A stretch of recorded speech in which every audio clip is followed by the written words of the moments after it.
নমস্কার বন্ধুরা, আমি একটা রেসিপি দেখাবো বেগুন পোস্ত। আপনারা দেখতে থাকুন। বেগুনে নুন হলুদ মাখিয়ে বেগুনটা ভেজে নেব। ভালো করে ভাজা হয়ে গেলে তুলে নেব।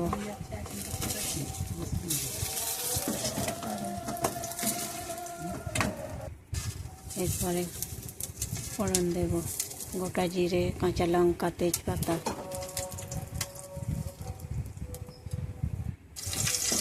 এটা ভাজা ভাজা হয়ে গেলে এবার পোস্ত দিয়ে দেব।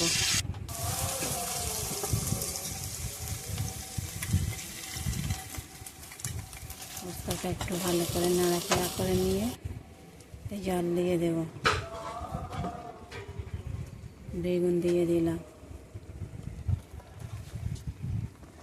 হয়ে গেল আমার বেগুন পোস্ত। গরম ভাতের সঙ্গে পরিবেশন করুন, খুব সুস্বাদু, খুব ভালো লাগবে খেতে।